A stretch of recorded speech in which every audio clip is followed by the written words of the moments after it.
The end of an era is upon us. This is the last year that you'll be able to buy one of Alfa Romeo's fast four-leaf Quadrifoglio models. This is the 2024 Alfa Romeo Stelvio Quadrifoglio, the final model year. This will unfortunately be my final chance to drive one of these new, and I am really sad that this will be my last opportunity, but I am happy to get one more go in this car. In this video, we are going to look at the 2024 Stelvio Quadrifoglio, see how it stacks up against other fast SUVs that are currently on the market, decide whether or not you should spend your hard-earned cash on one of these, and take a look at what the future holds for Alfa Romeo and its performance lineup.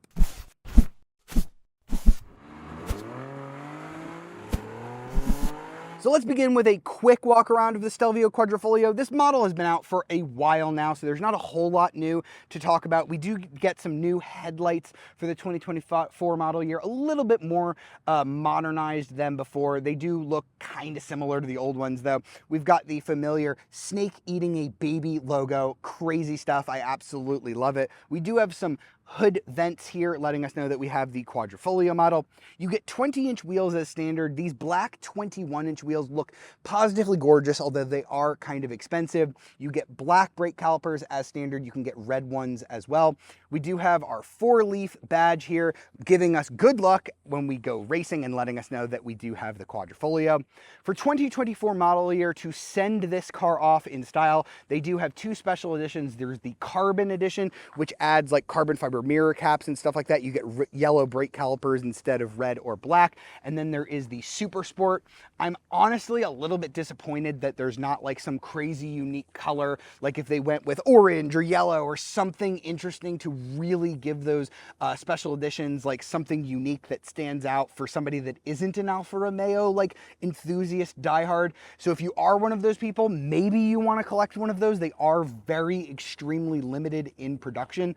But honestly, you know, just from like a regular guy who casually loves Alfa Romeo, I would just go for this regular Stelvio model. You get more colors available. This color is called Rosso Etna. It's one of the more softer red colors. There's another red that you would probably associate with more of like a Ferrari red. It's more of like a flat, bold red, but I think this one is the one to get. It's absolutely gorgeous. Or you can get the green that Alfa Romeo has on this car, which is also absolutely stunning. And if you do get the Quadrifoglio model, you do get these gorgeous quad exhaust tips that are absolutely real and they sound fantastic. So while I had basically no objections with the exterior of the Stelvio, I think it's pretty much the perfect SUV. The inside might be a problem for some people. Let's start with the seats. You get a sportier seat on the Quadrifoglio model, a little bit more bolstered. Be sure to try before you buy. You might find that this seat is a little bit too narrow for you. We've got perforation here. This is a heated seat, but no ventilation has been available on any Stelvio model. We're going to find that the Stelvio is in fact missing a lot of features that you should find at a luxury car of this price. We do at least have a thigh extender, which is a nice feature, and we do have the nice Alfa Romeo logo embossed in the headrest there. You can get red seats on the Carbon edition. The red leather actually looks gorgeous, and then on the Super Sport, you can get kind of red stitching and accents. Adds a splash of color that this interior desperately needs, because I do think it looks a little bit boring finished in all black. We do have a little bit of pop of red here on the steering wheel. Start button on the wheel like you would get in a Ferrari. Alfa Romeo and Ferrari were derived from the same company. Enzo Ferrari actually even raced an Alfa Romeo at Le Mans, so that's where that heritage kind of comes in. We do have a digital gauge cluster that is new for 2024. I think it looks a lot better than the old analog gauges. You can see that the needles are meant to mimic old-fashioned Alfa Romeos. You can change that here using this little button, so you can have kind of more modern gauges if you want, but honestly, I think these look perfect, so I wouldn't really change those. You can change how they look. You have the DNA style controller here. So A is going to be advanced efficiency, N is going to be your natural normal mode, twist up for dynamic mode. You can see that the gauges change a little bit between the normal and dynamic mode. And then if you twist and hold up into race mode, you'll see the gauges change even more. You get your tachometer in the center. That is going to be your race mode. And then you can change the different transmission settings or the suspension settings using this button. You can see that the lights change change depending on what mode you're in. We'll talk a little bit more about that when we get out on the road. So all of that is great. Loving these giant paddle shifters that are up here in the column. I wish more sports cars did that. It is a very supercar, very Italian thing to do. The only thing that is really a hamper here is going to be this 8.8-inch touchscreen. It hasn't gotten much better since they debuted it. It does have Android Auto and Apple CarPlay, which is good, but it is really small. You're getting bigger screens these days in a Corolla or a Accord. So honestly, the fact that Alfa Romeo was never able to make this bigger in the entire life of the Stelvio is just kind of an insult, especially at this price point. We do have some nice touches like a leather dashboard. We've got this really Audi-like unfinished carbon fiber that looks and feels gorgeous. What doesn't look and feel as nice are these very, very plastic controls. I like that they're physical. I like that you have quick access to change the temperature and the fan speed, but they just look like something that came out of a Mazda, not out of an $85,000 product. More of that unfinished carbon here. Again, this stuff does look great, so it's a little bit of a mixed bag in terms of what feels cheap and what feels expensive. For example, what feels cheap is if I put this car into reverse, look at that terrible backup camera. That is horrible by 2024 standards, if I'm being honest. No surround view available on this $85,000 car. Again, that is a middle finger to a buyer that cares about technology. When you're buying a Stelvio, you really just have to figure out what your priorities are. Do you value gorgeous styling and amazing driving dynamics, or do you value technology and practicality? And now if you looked at your decision making and you determined that practicality is at the top of your priorities, you're probably not going to end up with a Stelvio. The back seat here is not that big, even by compact standards. You'll get more room in something like a BMW X3 or a Mercedes GLC or an Audi Q5. You can see I don't really have much room sitting behind myself. I do at least have my own air vents, USB ports, and these back seats are heated as well. And I do have a nice sunroof,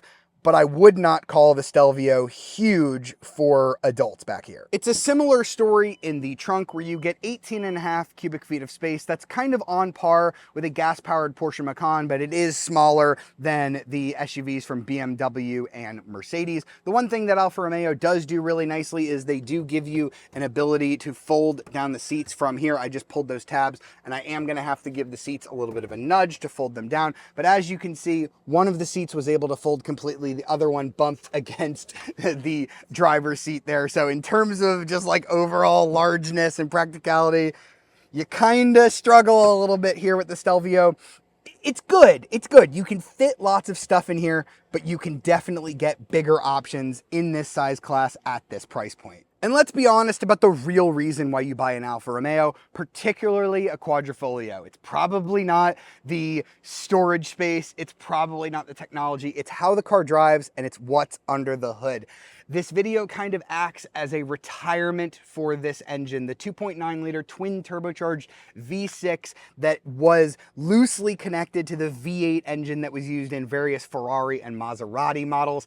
This is possibly one of the greatest V6 engines to ever be made, and I can't wait to drive it one last time. And now I hop behind the wheel to begin what will sadly be my last time driving a brand new Alfa Romeo Quadrifoglio product. This is a sad end of an era because both the Stelvio Quadrifoglio and the Giulia Quadrifoglio are among the best sedan and SUVs respectively possibly ever made in terms of being driver's cars. And if you're still interested in, an Alfa Romeo, you don't have the money for one of these Quadrifoglio models, you can still get the base models. The base Stelvio comes with a turbocharged 4-cylinder engine. It produces 280 horsepower and 306 pound-feet of torque. I actually have a review of one of the 4-cylinder Stelvios that I did semi-recently this year up on the channel. You should go watch that if you're interested. It does 0 to 60 in 5.4 seconds. It'll get you 144 mile an hour top speed. It's a very nice to drive SUV. But the driving dynamics and the speed and the performance don't necessarily elevate the product that much to overcome all of the things we've talked about. The Stelvio is not the most spacious vehicle in its class. It is not the most modern. All of this tech and the interior stuff is greatly outclassed even by some mainstream options from like Mazda and Hyundai. So that's not why you buy a Stelvio. The reason why you buy a Stelvio is because A, it's gorgeous, and B, it is just so fun to drive. Even when you keep it in the N mode, the natural mode, like I have it now, this is just such a sweet driving SUV, and that is true of the 4-cylinder one as well. I like that car, but the real reason why you buy a Quadrifoglio is for what's under the hood. Now, let's go ahead and put it into the D setting and wake up that 2.9 liter twin turbo V6 engine that is, and I know this has been beaten to death, it is Ferrari derived. Woohoo! It just pulls. Oh, it snorts on the upshifts. It's so angry. And it just has this like smooth frequency to it. It doesn't have that shake you to your core rumble of a V8, and it doesn't have that like sonorousness of an inline six. It's kind of its own unique thing. I don't think there's any other V6 that sounds quite like this. The transmission, when you leave it in auto mode, does a great job. You heard that it rips off the upshifts. You put your foot down almost immediately before your pedal has even reached the floor. You got your downshift. You're in the right gear. Transmission tuning, fantastic in this dynamic mode. The steering doesn't get like too heavy, even in the dynamic setting. It's just good all the time. And I don't know why automakers always feel the need to go, light and unassisted and then heavy and cumbersome. Why not just get it right all the time like Alfa Romeo does? This is not an SUV made fast. This is a supercar wearing an SUV costume. This is just a supercar, and it happens to have 4 doors and a pretty reasonable trunk. That's what this is. Now, the one thing that you do pay a price for when you get the Quadrifoglio model is you lose a little bit of like everyday livability. This is not the most comfortable SUV ever. It kind of beats you up when you're on rough roads. When you put it in the dynamic setting, you're going to be getting firmer suspension, and I'm on smooth roads right now, but I've driven this over some rough roads and it definitely bounces you around quite a bit. You do get that little suspension button that I can go ahead and put the soft dampers on, even in dynamic mode.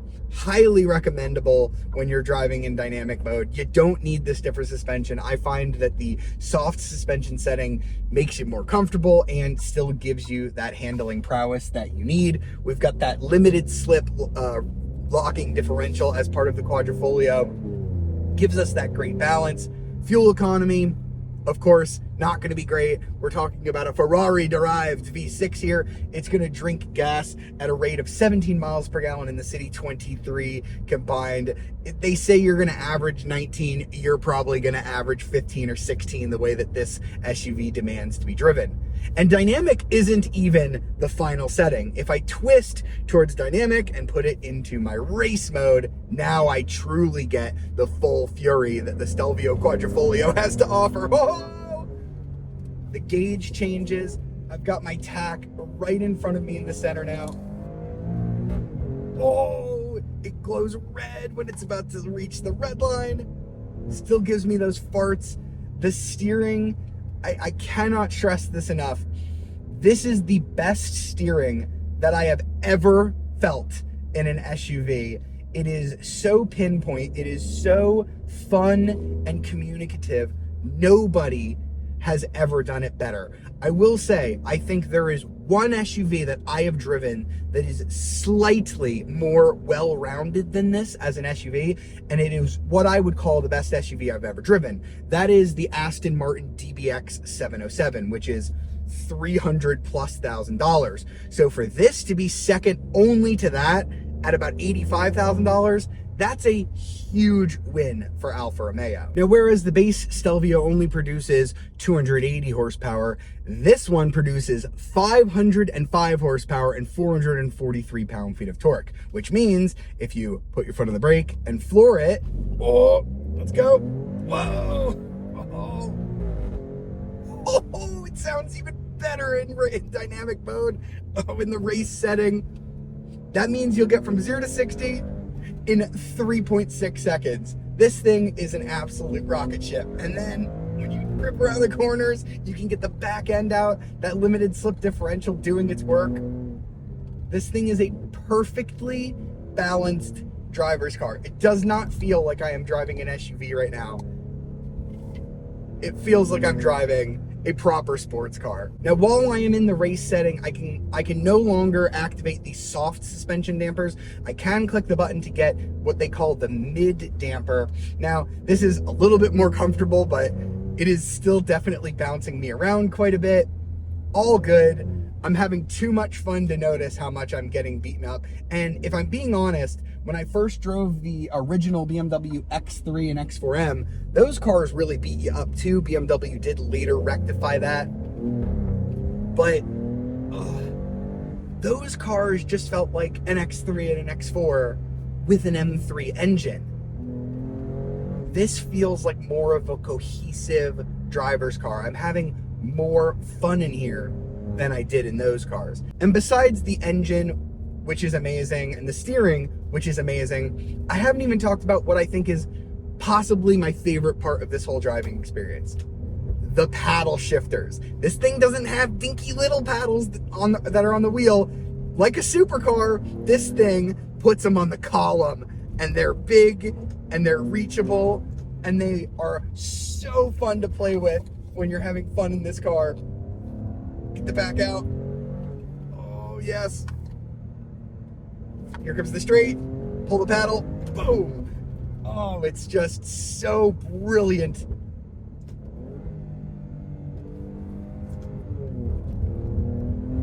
You know, we don't know what Alfa Romeo is going to do to replace the Stelvio. It'll likely be an electric vehicle. It could have 700 or even 800 horsepower, but I just wonder if it'll bring me the same delight that this car does. It's a tough ask, but if anybody can do it, maybe it's Alfa Romeo. Goodbye, Quadrifoglio. I'm gonna miss you. So that was the 2024 Alfa Romeo Stelvio Quadrifoglio. All that's left to do is go over pricing. Now, as I mentioned, you will still be able to buy a Stelvio in the subsequent model years, just not a Quadrifoglio. The Sprint model with the 4-cylinder is going to start at just under $46,000, going all the way up to the Competizione for $57,650. That is about as close as you can get visually and handling-wise to a Quadrifoglio without spending the money and getting this twin-turbo V6 engine. The Quadrifoglio in its final model year, as you see it here, starts at about $87,870, but we had to add the wheels, the panoramic roof, and some safety tech that does not come standard, bringing the as-tested price to about $94,000. So you do definitely have to add stuff. Don't just assume that the Quadrifoglio model does come fully loaded, because it is the fastest version. Those special editions, the Carbon Edition, which is extremely limited, you're only going to be getting 100 units of those globally. 21-inch dark wheels, gold brake calipers, some badging and carbon fiber mirrors, $93,530. But again, you do have to add stuff even on that Carbon Edition, so it can get even pricier. And then at the top of the lineup, you've got the Super Sport. Only 54 units of the Stelvio are coming to the United States. That one starts at just over 95 grand. Like I said, I don't think I would go for either of those. I would probably just stick with the regular old, but still super special Quadrifoglio base here. I'm gonna go ahead and say it, that this is the second best SUV that I've ever driven. And I know that sounds a little bit bad to say, but when the only one that you've driven that's better is the Aston Martin DBX 707, which costs 4 times more. That's really, really not a bad thing to say. I'm sure the Ferrari Purosangue drives great as well, but again, it is so much more expensive than this car. So for under 100 grand, I really don't think you're going to have more fun in an SUV besides this car. I think it drives better than a BMW X3M, better than a GLC 63, better than an F-Pace SVR for around the same money or even less. You do have to make some compromises though. The storage space is not as big. The technology is really lacking. But if you think it's worth it for the best driving experience that you can get at this price, you may want to make that sacrifice. I don't know whether or not Alfa Romeo will be able to recapture the magic of this car when this Stelvio is replaced by a next generation model that is only electric. I do hope that they are able to come up with something special for that, but only time will tell. Let me know in the comments, what is the best SUV that you have ever driven, just driving dynamic wise, and would you spend $95,000 on a Stelvio Quadrifoglio model before they are gone? As always, if you enjoyed this video, be sure to like, subscribe, and ring that notification bell to be alerted of our latest videos, and I'll see you next time.